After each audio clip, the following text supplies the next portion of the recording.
3 মাসে 6 মাসে করা যায় না। Budget is a constitutional obligation, তাই না? Annual financial statement of the government 1 বছর মন্ত্রণালয় করতে পারে 6 মাস। বলছে না যে খুব ভালো জিনিস করে ফেলেছে কালো টাকা সাদা করা, এটা অনেক সময় আপনার কম্পালশন বা ইসের খাতের উপরে, সেটা আমরা দেখব। আর বৈষম্য বিরোধী যে আমরা কিছু একেবারে নাই তা না, বৈষম্য বিরোধী মানে তো এসে একটা জিনিস দেখবেন, অনেক সময় লম্বা মানুষকে যদি আমি যদি একটু লম্বা, তো আপনি যদি 5 ফিট করতে মাথাটা কেটে দেবেন নাকি?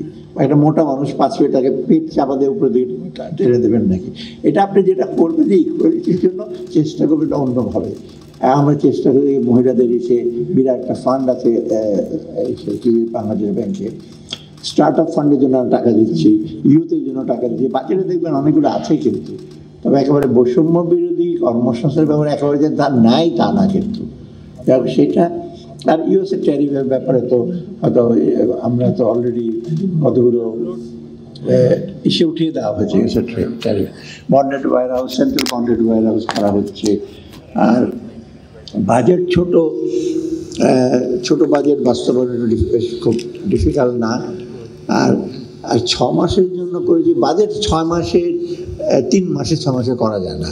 Budget is a constitutional obligation, তাই না? Annual financial statement of the government 1 বছর মন্ত্রণালয় করতে পারে 6 মাস, কিন্তু বাজেট আমরা 6 মাস 9 মাস করতে পারবো না। এবং এটা যে 6 মাস যে আমরা যতটুকু থাকি বাকিটুকু যে করবে না, বা ফুটপ্রিন্টের কথা বলছেন, আমরা ফুটপ্রিন্ট দিয়ে যাচ্ছি কি, ফুটপ্রিন্টটা কিছু ভালো কাজটা করে যাচ্ছি, অসম্পূর্ণ থাকতে ওটা ফলো করছি। এবং যদি ফলো না করে পরবর্তীতে আপনার তো যথেষ্ট কনসিয়াস, আপনারই দরকার তখন ক্রিটিসাইজ করবে যে ওরা তো ওনারা তো একটু ভালো কাজ করে চলছেন না। আমরা খারাপ কাজ যদি করে থাকি তখন বলছি ওই লোকেরা গেছে ভালো হয়েছে, ওটা বাদ দিয়ে দিই। তা আমরা সেই ধরনের কাজ করছি না, করবো না। আর কর্মসংস্থান একই ব্যাপার। ব্যাংক রেজুলেশনে খুব ডিটেল আছে। বাংলাদেশ ব্যাংকের গভর্নর জানেন, অ্যাসিওরেন্স দিয়েছেন বারে বারে ডিপোজিটের টাকা, আমানতের টাকা কোনো দিন কি খেয়ানত হবে না, না কি জানি বলে আরবিতে, যাবে না।